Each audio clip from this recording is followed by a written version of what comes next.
Are you ready now? Sure. All right, what's our intro? Let's get ready. Okay, give me that intro.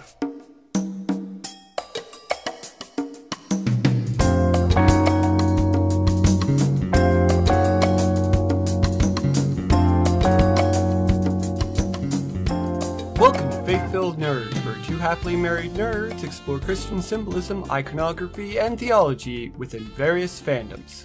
Our goal is to pit them against the source and see how accurate or inaccurate they are. I'm John Mark. And I'm Michelle. And this time we're going to do something just a little bit different. They're calling it Leave Room for Jesus. Are we really going to do I don't know. Maybe. That's the only one we got. And the only reason I like it is because it's reminiscent of, like, growing up. Oh, man. And how when they would teach us morals and stuff, we'd always have to leave room for Jesus. Well, it wasn't just... Like in, like, homeschooling circles, you know, you had to, like, we had to have space between us and the boys. Yep. And that didn't start till later on. Now, because they were so afraid of us touching a boy on the shoulder. Ooh. Like, we weren't allowed to hug boys. Now, I remember... Or be alone. I remember a girl getting in trouble one time in softball because she talked to one of the baseball players over the fence. Yeah. Oh, man. That was not pure. I remember when our youth group first implemented the side hug policy. Yes, we had the side hug. I mean, our church never did this stuff, but like we were homeschooled, so we did got involved in the homeschool circles. Well, to be fair, our side hug policy was implemented for a reason. The absolute denial, obsession with teenage sexuality and preventing it during the 90s. It was weird. It was like this obsession. Like, it's not education, just obsession. Oh man, teens have feelings, don't go near each other. Yeah, it was weird. Anyway, so this week we've gone on that weird tangent. Leave room for Jesus. So, I think we're gonna do this after every 10th episode, where we're gonna, instead of taking a particular piece of media and breaking it down, this is gonna be more of like a kind of a catch-all. Cause we actually we're talking about doing this because Michelle has been watching some stuff. I watch a lot of kid shows, like the modern kid shows that are produced on Netflix, television, the stuff kid shows have gotten really good. I'm just saying, they're really good. And I just finished reading the Last Church, which is one of the Warhammer 40k novels, and there's some stuff in that I wouldn't mind talking about next time. And so anyways, we're gonna do this we're gonna do this a break thing. The idea is why I was calling it Leave Room for Jesus is that I'm finding aspects of moral, these are moral lessons, in kid shows. They always try to have be good friends, don't be a bully, you have your general, love each other, these various, aspects of telling the truth and all these things that are both morally good, but also rooted very heavily also in the Christian faith. Now, I'm not saying these shows are Christian at all. The most of them are not. But they kind of go hand in hand. We have a lot of beliefs that definitely stem from my faith. Yeah. But also because, it's part of being a good human being. Yeah. The morals and morality, being a morally good person is not always a Christian. Yeah. Right? But I'm just saying, they do overlap. But I think to be a good Christian, you have to, you have to have good. Or at least you need to be trying to. Yeah, trying to be morally grounded. Because God works with everybody differently, and it's going to get hot in the summer when we do this. Yeah. So we're not going to have the heat. AC. We had to turn the AC off. So why don't you tell us a little bit about some of the stuff you've been watching? I just realized She-Ra, the final season dropped today. I should finish that. I will let you all know my opinion on the final season of She-Ra, because this was a show that was also heavily... She was very much the Netflix She-Ra, which is the remake, reboot. New thing. Which was buck wild that they did that. Because they've been trying to re-release some of these old 80s cartoon shows. But the way that they did it was kind of They did. Not the new Thundercats, the bad one. There was a Thundercats season. One season was fantastic. Anime. It was an anime. It was fantastic, but it didn't go anywhere. But yeah, it didn't. Well, they view it. It's one of those ones where I think something went wrong in the production, and they ended up going, "We're just going to put this on at times where people aren't watching." Yeah, they got fireflied. Yeah, they got fireflied.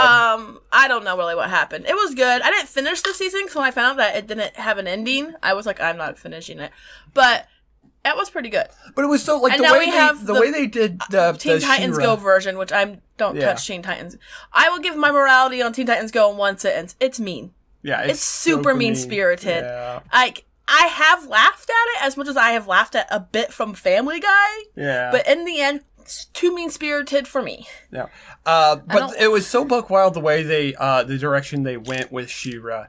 Because like She-Ra's basically was designed to be like a girl version of He-Man. I mean, it's still girl version of something. It's definitely feminine still. It is, but it's like so in the original She-Ra was like, you know, a full grown. She's like his cousin or something. Yeah, his cousin. They're related, aren't they? Yeah, it's his cousin. It's always a cousin.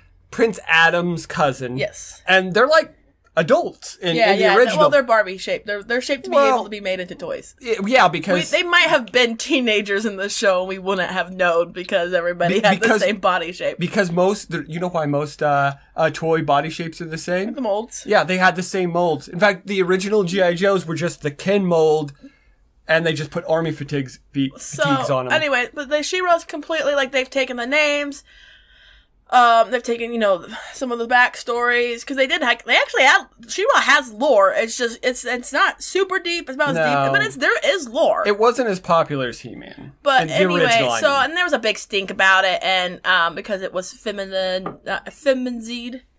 and... Did they watch the original She-Ra? Well, what I meant, but feminist. like SJW or whatever. Yeah, SJW or whatever.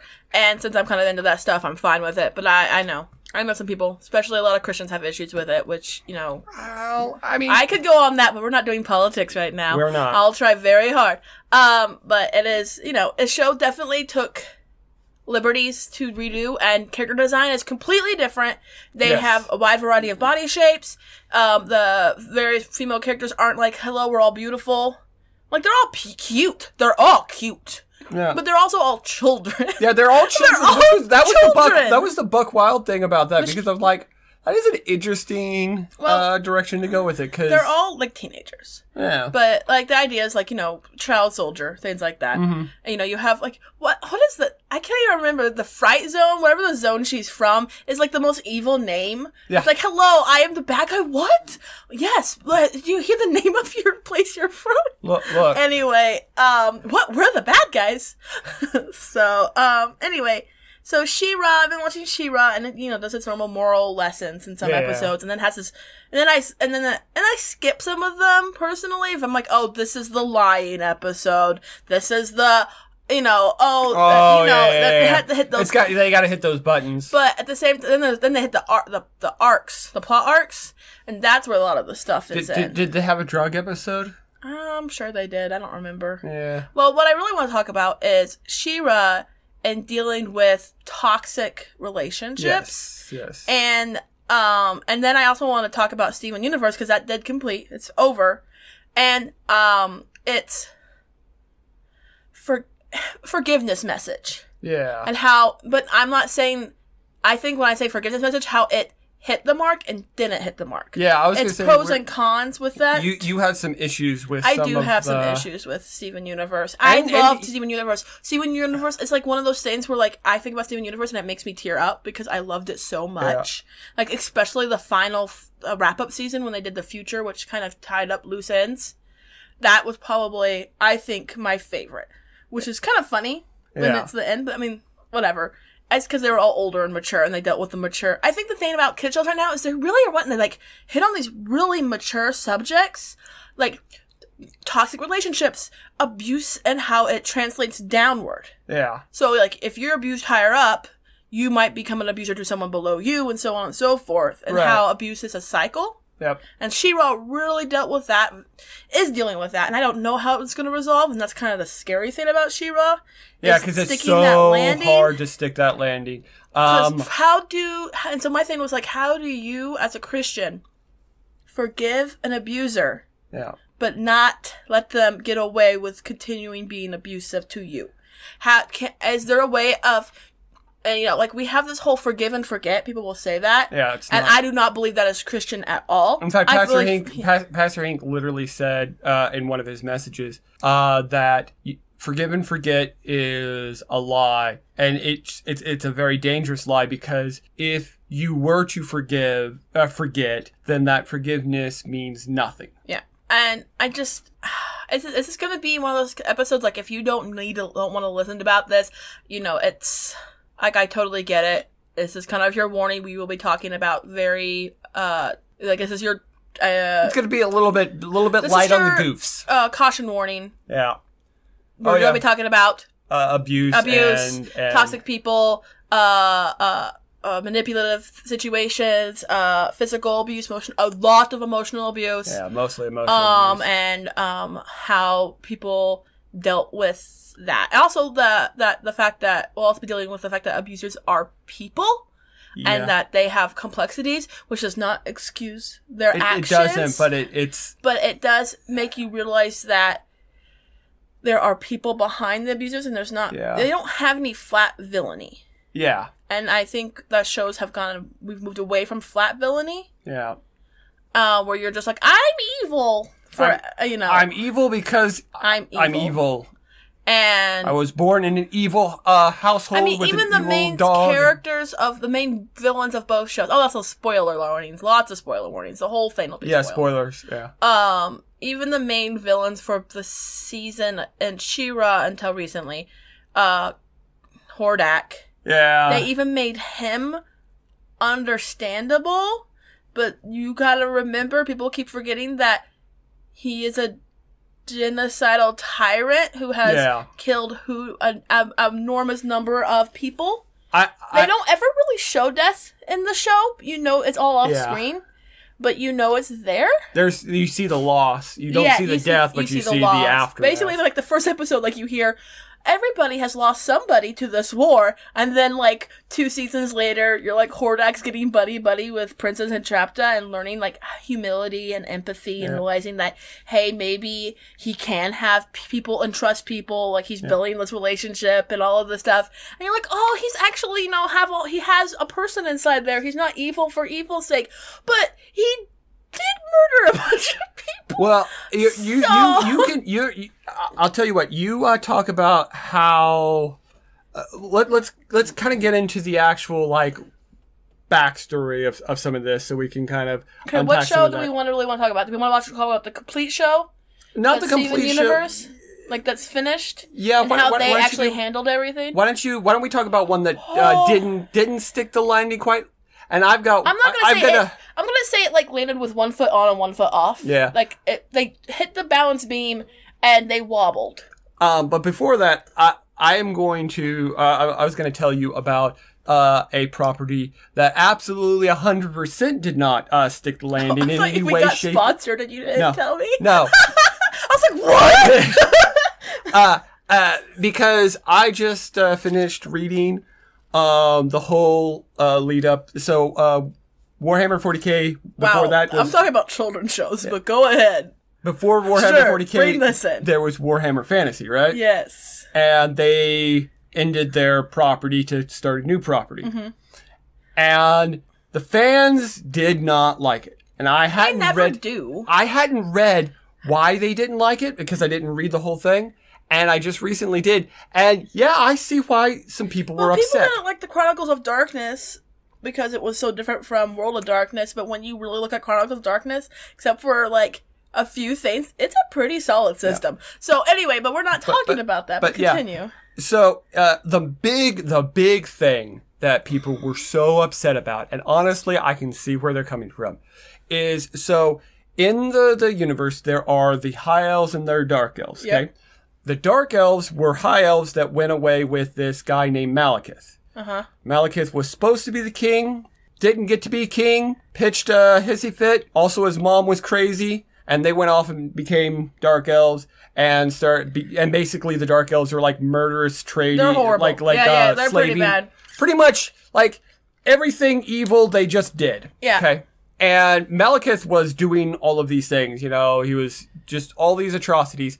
And in the end times, one of the high elves got this prophecy that the only way that they were going to make it is if Malekith became the new king of both the high and the dark elves and came in and led everyone. And so they did. Like they invited him and they crowned him king. They crowned him king. Not only that the former king's wife was forced to. They said, marry "Hey, him? You're gonna have to marry this guy." And she was like, "Okay." And then everyone just sort of.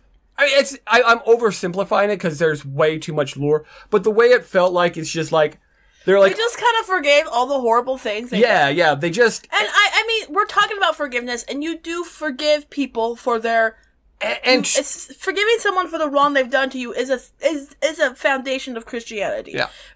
And to be fair, he did realize what he was doing and was like, I'm not going to do that anymore. Was he paying? Okay, but this kind of ties into I'm talking about the diamonds, I guess. But he didn't pay any restitution, nothing. They were just like, to be fair, chaos was on their doorstep, so they didn't have a lot of time. But it felt just so. Yeah, it very much the sort of redemption arc because there's nothing leading up to this. Like they were just like, "Hey, come be king." Okay, I guess I won't be bad anymore. Like, I'm oversimplifying. I mean, here's the thing. Here's what when I'm talking about when I see forgiveness in shows. Because here's the thing about Steven and Steven Universe. His whole character power is the power of change. Yes, he's there. I guess you could say their messiah character in a way, except that he's flawed and human. But he's not necessarily. He's more. He teaches them how to be people. Yeah, he's like the bridge. He's the bridge. He's the bridge between the thing. Yeah, you know, he's part Jim and part man, no,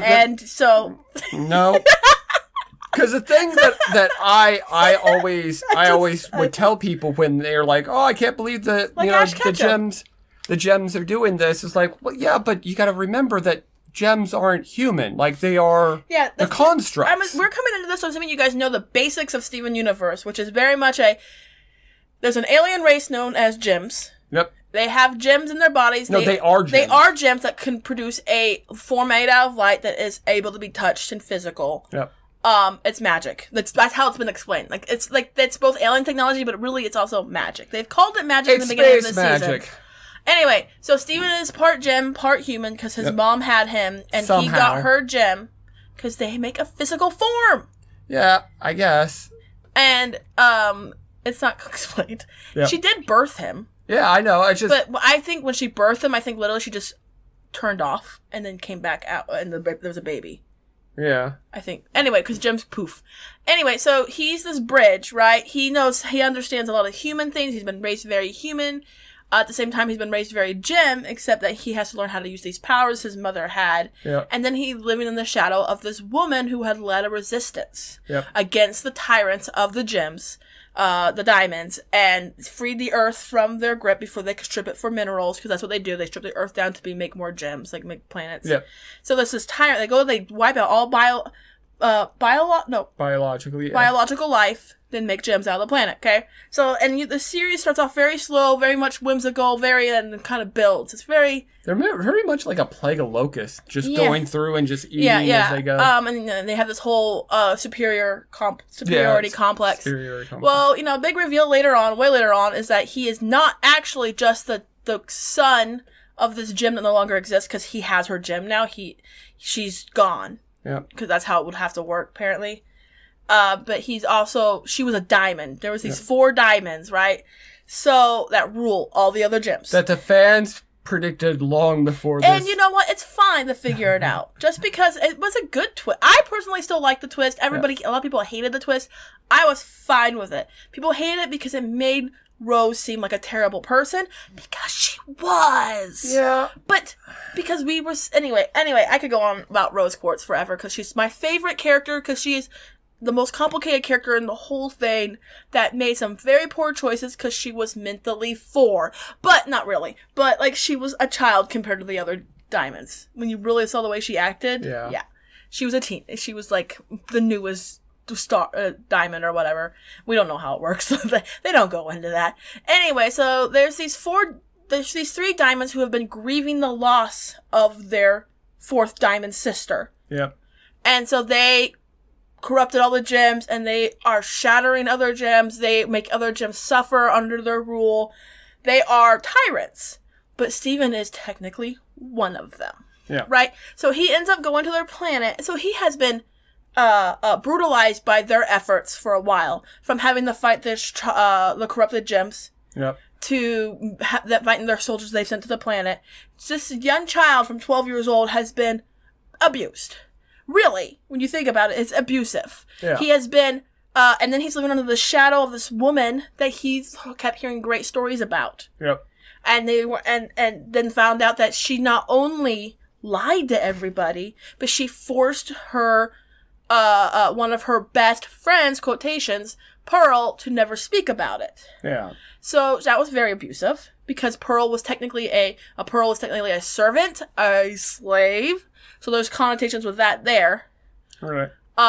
And so he's been helping these gems understand humanity, empathy, emotions, forgiveness, making choices, he's actually showing them how free will works. That you don't have to do these things you were made to do by these overlords, right? And the series has all these different morals, and Steven goes through different lessons, and his power is to teach them how to change. Because change is not the thing they do. Right. So, Steven, though, he faces the diamonds finally, and he changes their hearts. There's literally Change Your Mind. It's like the last episode of the main season before they go into Steven Universe Future, or the movie. And that he... and that less than 30 minutes, he's able to change White Diamond's mind. She has been proven to be the most alien comparatively to the others. She is the biggest. She's probably the oldest. She's definitely the most different. And he was able to change her mind after she ripped his gem out of his flesh part of his body and split him in 2. Which is abusive, traumatizing. I mean, Steven has been through a lot. He literally got split in 2. Yeah. And because she was so sure that Pink Diamond was still in there, but Pink Diamond is gone. She is Steven now. Like it's complicated. Anyway, but so the show is like redeeming these tyrants, right? Trying to be like, they're not bad people. They just don't know better, like kind of thing. Well, and to a certain extent, they do. And it's this thing. But they did know better. They really approached blue, and when you realize blue and yellow, they've been doing all this because White has told them to. Yeah. They're scared of White. White controls what they do, so they do what White says. To a literal point, actually. Yeah, to a literal point. So it's this, and then you see flashbacks to Pink's past, and how they would lock her in a room when she got too crazy on them and they didn't want to deal with her anymore. Yeah. When she was and she would break the rules. They they would do all these things, like they were isolating her. Mm-hmm. And Pink, it's cruel. It's this abusive cycle. So of course Pink was like, and then Pink realized that, hey, when she had her own planet, I don't want to destroy this planet. And then she turned herself into pink rose quartz and the resistance is complicated. But anyway, so Steven has saved the universe. That's the whole point of the movie. They talk about this, it's the future's now, it's 2 years later. He has saved everybody, but he's still living in the shadow of all the mistakes his mom has made. Yeah. Also, he's just forgiven the diamonds. He's gone, he stayed there with the diamonds for 2 years, taught them how to human. Yep. In 2 years, that's how much it takes to teach things that have been around for thousands of years. To unlearn everything. To unlearn all your horrible acts and, become human. Yeah. And then, it's fine now, right? So they can keep doing, they can know how to. So that was the big problem people had with the show, is these were tyrants. These were monsters. They waged wars across the galaxy, destroying planets, destroying life before it had a chance to flourish.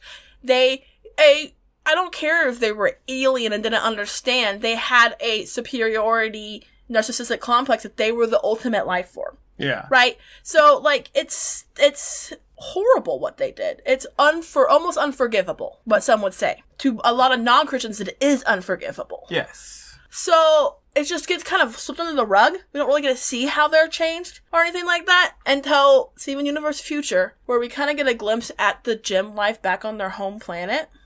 when Steven's super struggling because Steven's realized has all these traumas and he has no idea how to handle them because he is so busy fixing everybody else. He's never taken care of himself. Yep. And he doesn't know how to. And now he associates these people that are technically, they love him. They see him as family, which, I mean, how many of you out there have family members that have been extremely toxic and abusive to you, but will say they still love you? Yeah. You know, can you love somebody and be an abuser? I think you can, but you have a flaw. Your love is twisted. Your love is twisted. Your love is more possessive than it is actual, like, faith, Christian love, like, you know, or, you know. So I think the love is not so much, it's affection with possession. I think that's part of what sin does. Is it a lot of times what it can do is take something and twist, because the enemy doesn't make anything on its own. It takes what God has already made, the things that God has made that are good, and like twists. I was just like, so I'm thinking, look at these diamonds. I'm going, it's not fair. You guys get to just keep on going. And I know God, like, there's a literal story in the Bible where the king forgives that guy and doesn't make him pay. Yes. And he gets to just walk away and not do anything about it, right? Yes. But what was the expectation? That he would forgive others. He would turn and continue he set an example for what he received. Well, yeah, and keep in mind that the way a parable is told, there's not a lot of... Yeah, there's not a lot of details. But parables are supposed to be short. But I think, you know, if you are forgiven by somebody and you turn around and continue your act, you are definitely not taking the example you were given. Yes. But also that person who forgave you, it's not their business anymore. As in, like, it's their business as in, like, you know, that was God, basically. The king was like God forgiving somebody. So yeah, it's his business there. But what I'm saying is, I believe when you go through the act of choosing to forgive somebody, and you make that choice to, I forgive you. Yep. I forgive you for this wrong you did to me. You do not have to reestablish a relationship with that person. So this is something and that's something Stephen, I felt, was forced to do. Yeah. So this is something that a lot of people don't understand about forgiveness. Is technically forgiveness kind of comes in two stages. Yes. So there's the act of forgiving, and what forgiving really is there when someone hurts you, when there's a hurt done to you, there's a connection. And we mean like all kinds of hurt, not just like any super horrible abusive hurt. Also, just like trust was betrayed. Yeah, when somebody hurts you, in the Bible, what it's the word that we translate it into is transgress. Basically, it means a breaking of trust, like you said. And that can be not even like a thing where like, hey, watch my stuff, and then you don't. That's a transgression. But it's also there's an expectation that like with parents, you know, there's an expectation that your parents will love and protect you and keep you from harm. And when they don't, that's a transgression. Or when they're the ones transgressing that, when they're the one breaking it. That's what I'm talking about. I know, okay. Because I also like, sometimes, you know, life happens, you get hurt, but sometimes when it's your parents, that's deeper. Yeah. I also want to, I thought something really good you said there, and now it's gone, so continue. Wow, man, I'm mad. So that's what... But I also think it's important to establish that sometimes when you say, I'm sorry, or when you forgive somebody, and you're like, you may not even understand really why they're upset with you. You know, like, sometimes you break someone's trust, and you don't even realize, like, why was that important to them, when that, like, what happened was, like, there was a different level of expectations. Yeah. And I still think it's very important for you to be understanding of somebody who is very hurt by something you did, within reason, because I know a lot of manipulative people will blow something up so that you feel bad, But so what happens when that trust is broken is in a kind of philosophical way, there's a link that links you to that person, because they've done something to hurt you. There's a wound there. There's a hurt there. And I've seen it as you're putting weight in a backpack. Yeah.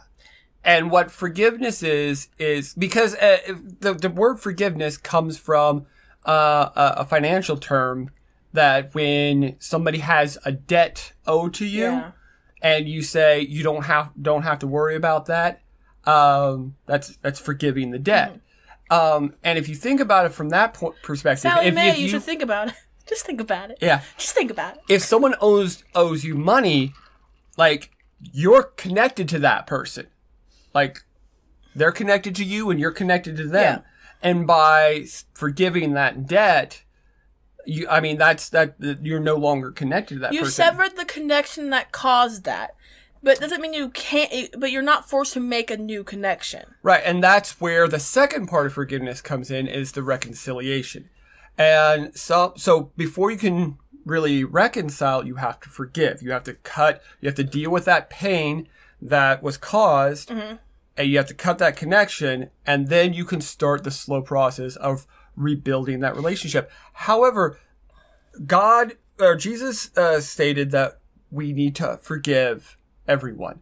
He did not say that we have to reconcile with everyone. You do not have to reestablish a relationship with somebody who will be continuing to detriment your life to a point in which it continues to harm you. Yeah. And I think, we are called as Christians to put ourselves in harm's way sometimes. Yes. But I think there is a complete difference from, forgiving an abusive spouse that you have left and then never talking to them again. Yeah. Then you're not being forced to have communication with that person. Yeah. Unless, I think it's really, really important, because I feel like our Christians are obsessed with the reconciliation part. Yes. I feel like we have this big push, and that's why we have a problem with abusive people in churches. Yes. And sheltering them over the victims they have abused. Because we have this whole, we can fix them and then reestablish them and reconnect and fix this relationship. And it's not our job to fix their relationship. Our job is to take care of those who are being hurt. Yes. So, yeah. In fact, Matthew says, in Matthew. Yes, Matthew 18, verses 15 and several more. If your brother or sister sins, go and point out their fault. Which is something I always like to say, is like, people are like, hey, stop making judgment. I'm like, I'm allowed to judge my fellow Christian. We're supposed to go and talk to them. Anyway, if your brother or sister sins, go and point out their fault, just between the two of you. If they listen to you, you have won them over. But if they will not listen, take one or two others along, so that every matter may be established by the testimony of 2 or 3 witnesses. If they still refuse to listen, tell to the church. And if they refuse to listen even to the church, treat them as you would a pagan or a tax collector. Truly I tell you, whatever you bind on earth will be bound in heaven, and whatever you loose on earth will be loosed. It says loosed in heaven. Yeah, it's So I think the important thing about this verse is it's very grounded in the culture also of the time. It is very grounded in the culture of the time. If you are a victim of abuse, it is very difficult for you to go up to your abuser and be like, you're abusing me. Yeah. Because they're obviously manipulating the situation. Yeah. They're probably gaslighting. They're probably doing several tactics to continue to keep you under their control and make you feel like you're either crazy or they're lying to those around you, right? Yeah. So, I think it's very hard to do that first part, which is go along with them, because there's obvious. Well, it's not safe. It's not safe. Yeah. And so, then they talk about going to the bringing couple with you, which you can do if you feel safe to do that. Yep. But going and telling the church or your community. That can also be you can do that without having to face your abuser if you feel unsafe. Yeah. And I think it's definitely talking about how, hey, you can say it and they repent. That's good. They can repent. Yep. But you don't, it's not saying, it says you have them back. And what they mean by back is like back in the Christian fold. Yep. The Christian community. Not necessarily back in your life. I think it's really important for churches to remove those people from their congregation and have them either go get help from a Christian support group, or if it is abusive situations, justly face the law for that if it's at all possible. And honestly, I don't think you should keep the two in the same building. Yeah. So I'm just saying, what this also is talking about is. It's dealing with, sin as a broad thing. And the whole, it's not just an abuse situation. Yeah, it's a broad thing. So, there's definitely different things. I'm talking about toxic and abusive relationships this episode, which is way more complicated than that verse covers. Yes. But it's the idea of, just because you have forgiven somebody doesn't mean you have to continue to... Because when you reconcile... This says call people out, was what it's saying. When you reconcile, that's you rebuilding that relationship. And that's not a necessity. That's not something that I feel like God mandates for us to do. There are some people that we forgive them, we love them, but we aren't going to have a relationship with them. Because just because you forgive them does not mean they've changed who they are. Even if they've claimed they've changed who they are. Yeah. Even if they have proven it. Even if they have changed who they are. Like, trauma, our brain and trauma does not get fixed. No. Can be managed. It can be therapied and medicated and coped, but I don't believe that trauma will ever, like, unless God has a way of truly healing that out of you, and I'm sure he does. Yep. It's going to be there, and you have no Christian or faith obligation to maintain a relationship that will continue to harm you in that way. Yeah. Because relationships, like, there's all kinds of different levels of relationships, and just because you've forgiven somebody doesn't mean that they're going to be in the same relationship sphere, if that makes sense. And this is what Steven Universe gets wrong. Yeah.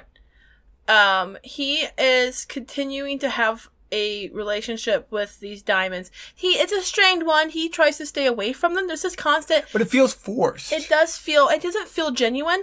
I do believe the diamonds still struggle to see him as Steven. Yeah. Even though they say they do, and they love him for who he is, and all this stuff. In the end, when he looks at these big women, because they're huge, these women have traumatized his mom. Yep. And yes, they were traumatized too, and it was a cycle of abuse. But in the end, they traumatized Pink Diamond to the point where she literally ran away and became a new person because they would not listen to her. They did not give her the time of day to make her plea for the protection of Earth. They treated her like a child. Granted, she did act like a child, and she did have childish tendencies when you first see her early on in the show. Early on in her story. I think the problem with Pink Diamond and Rose Quartz is that you see her story in reverse. Yes, you see the goodness and the person she became. You literally see a redemption arc backwards. Which is honestly kind of jarring. She still didn't fix everything.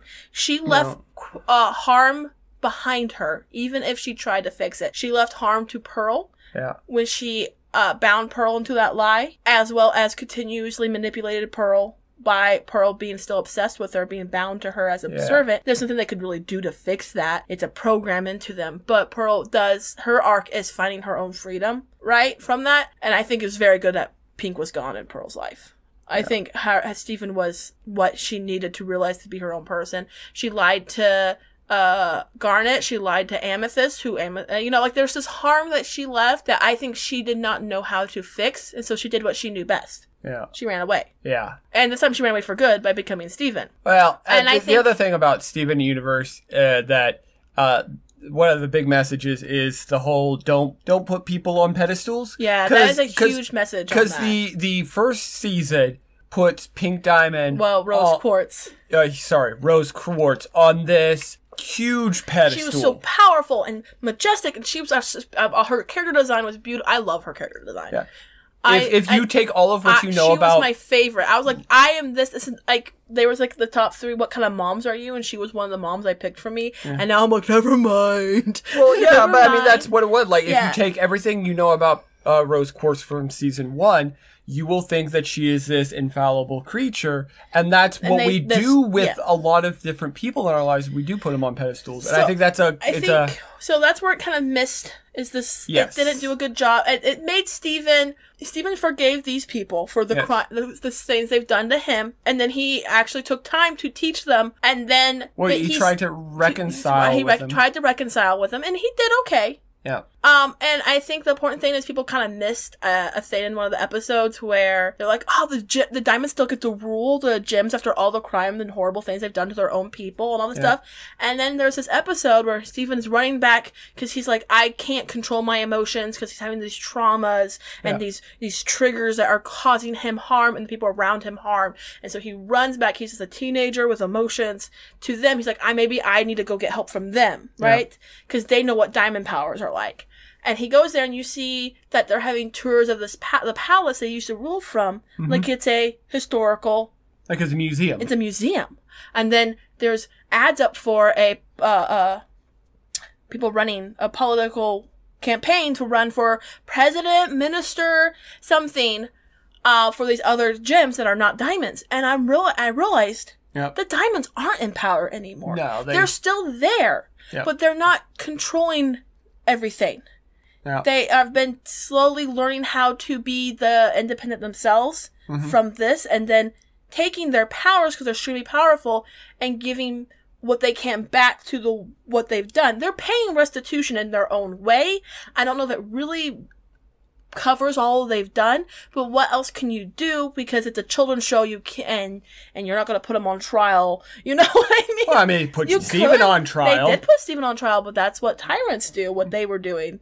Being unfair and unjust trial without getting the information they needed, right? It was an unjust trial. I think, like I said, I think... But I'm just saying, like, they were using their powers. Like, Yellow was healing the gems she shattered, and Blue was emotionally stabilizing the gems, and then White was allowing the gems to speak through her their pain and their grievances. And so they're using their powers in this way that will take. And if they do this forever, you know, they will take a long time, but, you know, they're finding a way of giving back instead of controlling the They're paying restitution in the only way that they can. And in a way a kid's show could handle it. Yeah. Now, granted, you have comparatively... problem with this is, like, if you took it realistically, these guys are Hitlers. And, like that level of tyranny, right? You can't really imagine Hitler paying restitution as much as he would have just been... If we had gotten Hitler and put him on trial, I don't even know how that would have gone. Oh, it would have gone... It would have been... I mean, it would have been an execution. No, but, like... the worldwide, like, you know, like, it would have been crazy. Yeah. Like, but we don't have that scope in a children's show, so we have to take a step back and realize this is a children's show. Well, and going back to Warhammer End Times, like that like all of that time, because that's the thing about writing these sort of redemption arcs is they're very hard to stick the landing, because the thing about redemption, restitution, reconciliation, all of these things is there's an element of time. You're not going to, even if there's a hurt between you and somebody else, you forgive them, and then you decide that you're going to offer reconciliation. There's also consequences. Don't forget that. There's consequences for your actions. Well, that's part of they don't go away just because you've been forgiven. That's part of the reconciliation is dealing with those consequences.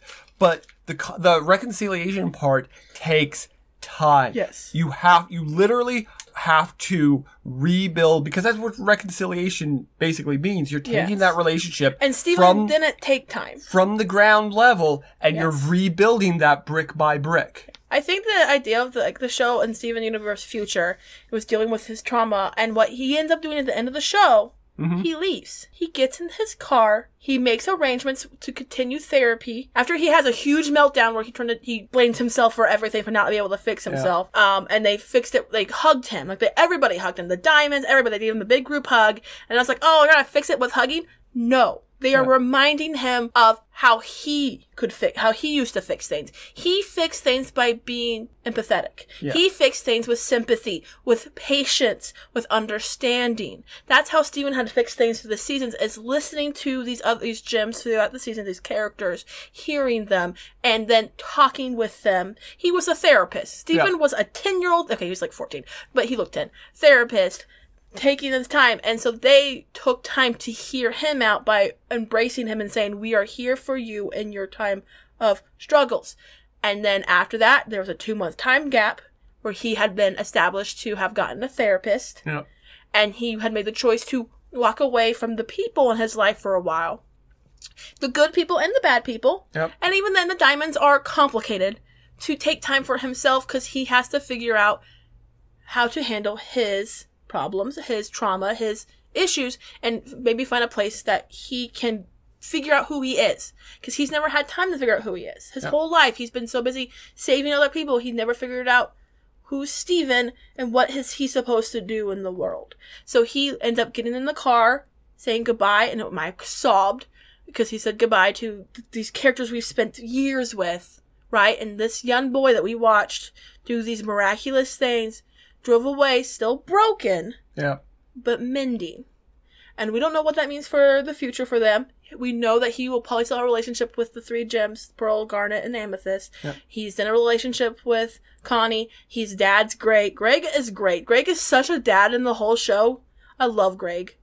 And then they kind of show Greg's past, too, in the show, where he ran away from home. Yeah. His family controlled him his whole life, and he ended up running. And that kind of made sense why he sympathized so much with Rose. So, in the end, will he reconcile with the Diamonds?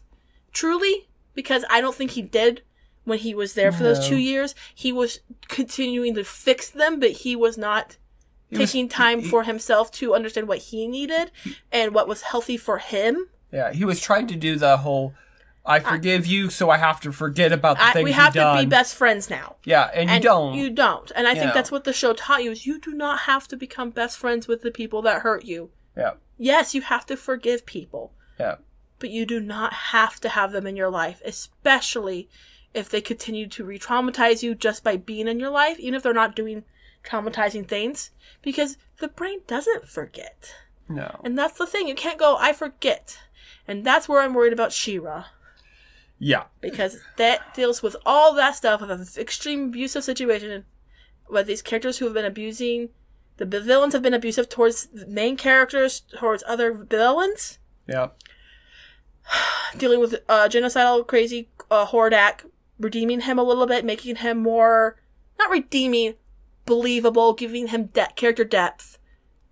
But now that they're all facing a threat together as a group, are we all going to get kumbaya and all forgive each other for everything they've done to each other?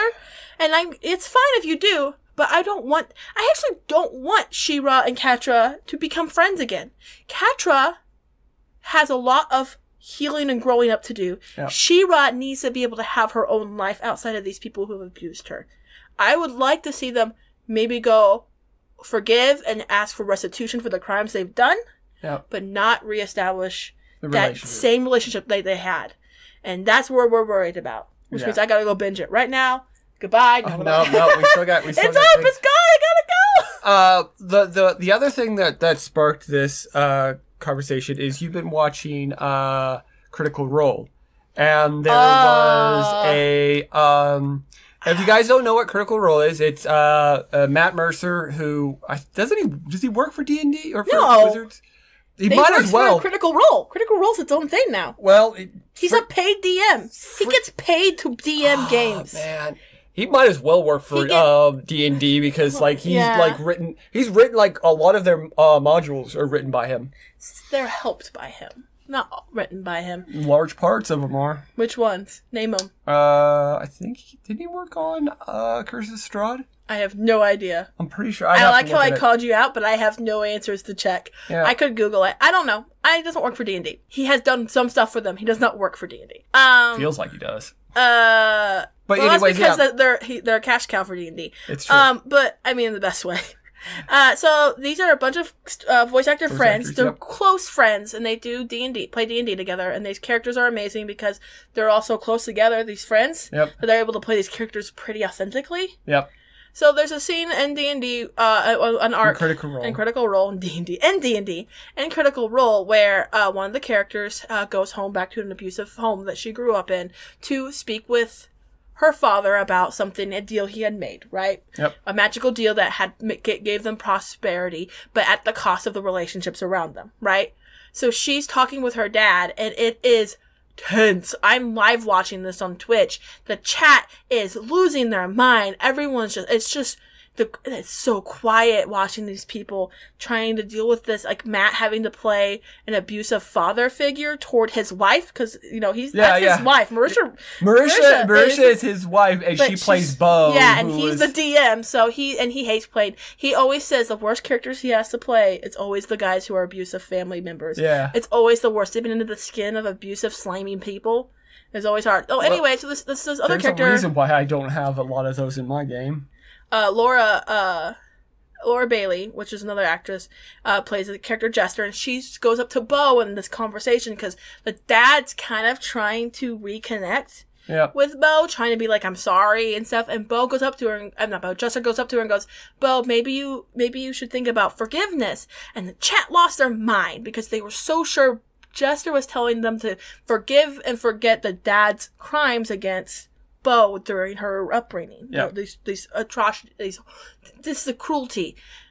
And the cruelty was mostly bound up in the expectations of what she was supposed to do. It was like kind of a, but anyway, but since they're good friends, Marisha knew that Laura was saying, as Jester, was not to forgive her dad and wipe his crimes, but forgive in a way of, I am forgiving you so that the weight I carry for all the things you've done to me is gone. I forgive you so I can let this chain that is attached to you and me go. So I can continue on with my choices to continue to heal. Because she had gone so, like, when you first meet Bo and how she is and how, like, she's still Bo, but the changes she's gone with these friends she's made in the D&D party, it's this growth, and then, like, she instantly regressed, because when you go home, you regress. So, you become that teenager all over again in front of your parents. And so, and the chat was just so upset with Laura, and how dare she try to, make Bo forgive her dad and all of that. And they have a Tox Machina between it, and I was upset because I knew that's not what was happening, because I actually know how forgiveness is supposed to work from a Christian point of view. Yeah. And there's this whole pushback against forgiving your abusers. Yes. There's a huge dissonance, this hatred for it. Like, no, hold on to your hatred. You should never forgive your abusers. It's your choice. And never forgive, never forget. It is your choice. It definitely is your choice. Yes. And I will, and if you choose not to forgive your abusers, that is your choice. And as a Christian, I believe differently, but not everybody's a Christian. Yeah. And I think forgiveness doesn't have to be an instantaneous thing. No. And it's sometimes done over time and over and over and over again. Yes. As in, I forgive you, but then you ever, have done something kind of minuscule that upset somebody and they said they forgive you, and then they bring it up again later, and that means they had to say they forgive you again. Like, they did forgive you, but then they were reminded of it, and it made them, in that emotional moment, they made them mad again. Yeah. It wasn't that they didn't forgive you to begin with. It just came back. That hurt came back. Yeah. And I think that's something, being able to having to forgive on multiple times is human, and not necessarily you didn't forgive them to begin with. I think it's just we're flawed, and we have, we want to hurt. Sometimes we're hurt and we want to hurt back. Yep. It's a lash out. So I think it was nice to see and to show them actually approach forgiveness in a way that felt more genuine than forgive your dad so that you can have a relationship with him again. Yeah. And it was more forgive your dad so you can stop suffering. Yeah. You're suffering. We are tired of, we won't want you to suffer. We want to help you, and we can't help you until you let this go. And it's not an instant, I'm letting it go right now, it's over. It's that start moving towards letting this chain free from your heart so that your heart can beat more freely and not strain. Yeah. Loosen that chain. Because I think, and this kind of goes a little bit about, there's another verse that, loosen that chain around your heart so you can have more space for Jesus. Yes. I think that's there's another very famous verse in the Bible, the whole, vengeance is mine, saith the Lord kind of thing. And I think what that's basically saying is, part of forgiveness is this person has hurt you. You forgive them. And then you give that over to, whether that be the law, whether that be the people, the appropriate people. But it's so easy when someone hurts us. Many times we don't want justice, we want vengeance. The difference being, justice is the process by which somebody pays the just consequences for their actions. It's consequences. Yeah. Vengeance is, I hurt, so I want you to hurt. Yeah. Just as much, if not more. I mean, I haven't watched a lot of superhero stuff lately. I was watching the Injustice game. Yeah. Cutscenes, and Superman, he kills Joker. Yep. Right? And this is the kind of in this version of the world, he kills Joker, and then he decides that he's going to use his superpower influence to either make other superheroes submit to his regime or kill them. Yeah, he goes crazy because Joker killed Lois, and Lois was pregnant, and then was able to use some kind of drug to control Superman to set off a nuke in Metropolis. Anyway, yeah. So Superman has lost his mind. But if you watch the second game, that kind of reviews more of what happened. Yeah. And it kind of, you watch the Superman slow, it's Joker, and then it's people from Arkham. And then it's this, it's not a, I'm in charge now, everybody obey me. It's this slow, these people aren't going to change. They're going to continuously break out and kill and harm people. Yep. I am going to just stop that. I have already stepped across this line. Why not do it again? Yeah. And it's vengeance. It is vengeance. It's him. And Batman kept saying, you need to grieve. You haven't given yourself space, and thus you are being impulsive, and now you're just making excuses and letting this flow step by step, heading down this path. You're not, like, I think one of the important things about forgiveness is sometimes when you are forgiving somebody or when you are cutting a relationship off and you're angry at them, you're also grieving. Yeah. You were grieving what that relationship might have been, what you thought it was. You were grieving the person you thought you loved. Like, you know, this you might still love. I have been tremendously hurt by a friend who's no longer a friend. And I still love them and I still think about them and I dream about them sometimes. And every once in a while I Facebook look them up and make sure they're okay. And because they don't have me blocked for some reason. I had them blocked, but they made a new account. Anyway, so every once in a while I check and see what they made public to make sure they're okay, because I know they have all these medical issues. I know all this stuff about them. And I know it's creepy, but I go, I still care. Even though they've hurt me tremendously. That's hurt that still pains my heart. Yeah. And I've forgiven her for what she's done, even if it still pains my heart, you know. And I know I don't really want her back in my life. No. But I just care. Like, I have this care for people, and it sucks sometimes. Like, it sucks as a DM to care as much as I care. You know, it's interesting you say that. Because when you brought that up, when we were first talking about this show. It's relationship. I'm grieving the lost relationship. And grief is a box with a ball in it. Have you heard this? Okay, so grief is a box with a ball inside of it. And there's a button. And every time that button is hit by that ball, you feel that deep grief, you know, when you lose somebody. The ball, when you first start feeling grief, is the size of the box. So it's always pushing that button. Yep. And over time, the ball will get smaller. And sometimes for you, the ball will only get to a certain size and never shrink any smaller. Sometimes it fluctuates. Yep. But every once in a while, it'll hit that button when it bounces around. Yeah. And that is grief. Every once in a while, like maybe years later, you go, oh, I miss this relationship. I miss this person. I miss that pet. I miss my grandma who died last year. I still feel like they just got our tombstone put up. I want to go see it. I almost drove out to go see it, but I knew I wouldn't be able to handle it today because I've been listening to Moana, and that makes me cry. So, okay. Sorry. Some songs, I associate some things with music connects to the soul. Okay. It's really interesting you're talking about. Oh, Anna's song about grief too. Yeah. It's interesting you're talking about that because when we were discussing doing this show the way that we're doing it today, and you brought up that particular friend, I didn't realize how mad I had been about that. Did it make you mad when I brought it up? Yeah, like all of that anger. See, and I'm not mad at her. I'm sad. I'm sad that I couldn't do more. I'm sad that I had to walk away. I'm sad that I feel like a failure. And I know this is probably going to sound like super chauvinist, and I apologize, but I think I was mad that somebody hurt you like that. I mean, I think you would be mad if somebody would hurt anybody you're really close to in your life like that. And if, so, like, one of your good friends, weren't you? I was kind of upset for your friend from your job when that relationship fell apart for them, and I didn't even know them very well, and I was upset. I was like angrily upset, but I was like, that was shell shocking. That was shell shocking. I'm trying to, yeah, we're not using anonymous names. But like. But it is so. But it's weird. And every time I have to ban someone from one of my LARPs, it hurts. Yeah. I don't want to. Yeah. Even when like that angry time when that person made me that one time I had to ban from our house, and I was angry at first, and then I cried because that's how crying is not weakness. It's how I release my emotions. So when I'm angry, I cry.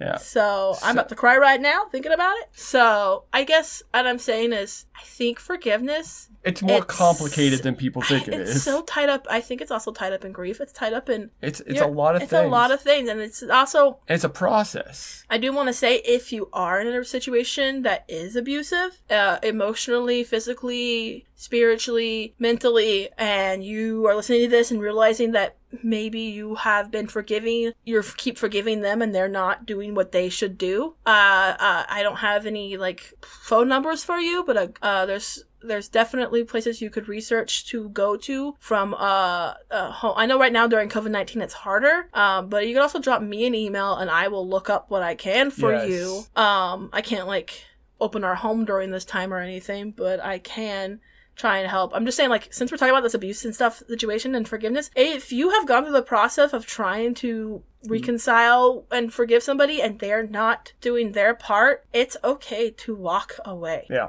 I give you permission. Me, Michelle on the internet, gives you permission. Yeah, some rando. Even, I know they might not have the financial situation, you may not have the connections you need. There are places that will help you. There are resources, yeah. And I will help you find them if you really need to. So I guess that's how she will.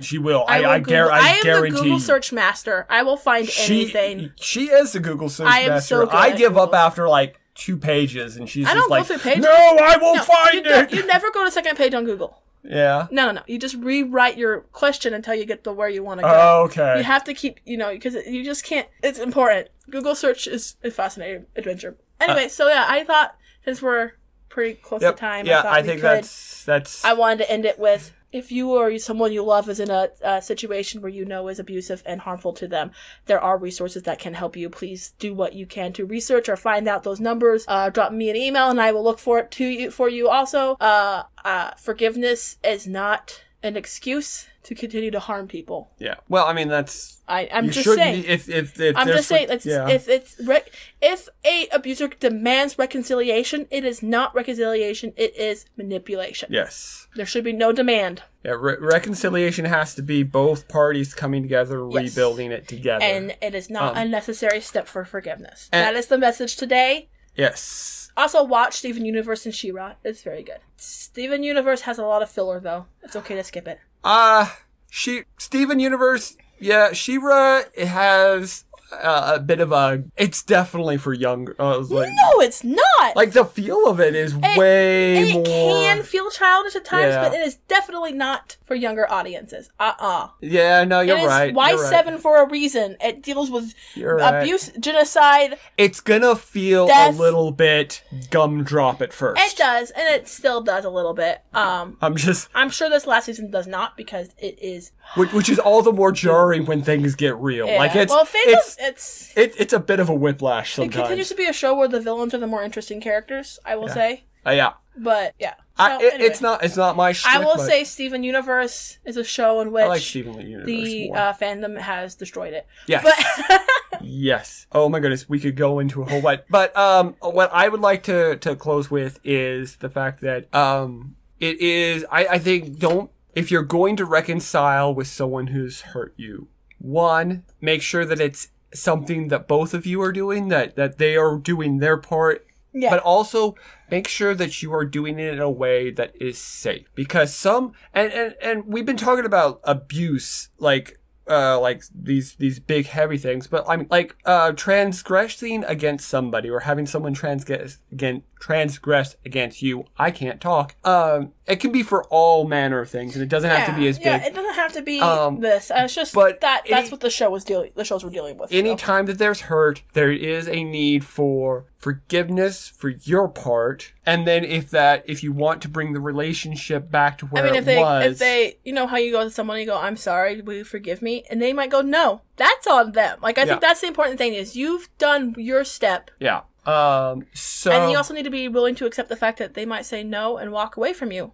Yeah. And you might be the one that has done something. You might be not necessarily like the abuser. I don't want to really use that term, but you've done something that they feel it's no longer prudent for them to continue the relationship. And that sucks and it hurts, and it's happened to me. And that's okay though. It's time to start realizing that you got to put on big boy pants. Yeah. And realize that people are complicated and humans need relationships, and they may not need your relationship in that situation anymore. Yeah. And if you are in that situation where you have inadvertently or through whatever circumstances hurt somebody and they don't want to rebuild that relationship, I think it's important to let that be. Mm-hmm. Because anytime you have the reconciliation, it has to be both people that have a desire to bring that relationship back to at least some semblance of it. Because it's trust again. All relationships are built on trust, and when that trust is broken, you have to rebuild it. And sometimes there's not a desire to rebuild it, and you forgive or you ask for forgiveness, but that second part where that trust is rebuilt, sometimes that doesn't happen. And I think sometimes you have to live in that. And that relationship is never going to be the same way it was before. And that sucks. And I mean, I don't have any words of wisdom on that other than I think you have to learn to forgive that and move on too. And also sometimes you have to learn to forgive like yourself when you do stuff like that, because guilt is also a big part of it. All right, so I think that is going to be our show. Like I said, this time around a little bit more I don't know, a little bit more, I guess, serious. I mean, we're always kind of serious. Well, thank you for listening to Faith-Filled Nerds, and thank you to Steve Rue for letting us use his jazz album for the opening and closing of our show. Please check out Steve Rue and his fantastic piano and other musical talents. He's got, you find him on YouTube. I think he's got some album. He's got YouTube, some I think on Apple and Amazon and all Amazon, that. That's the word I was looking for. Thank you for listening, and if you like what you hear, please consider leaving a review, as this helps the podcast grow. Word of mouth actually really helps the podcast grow. Really help, yeah. Please, you can tag us on Twitter, which I am terrible at. We also are on Facebook, which I am better at, because I'm old and Twitter still confuses me. But I will try.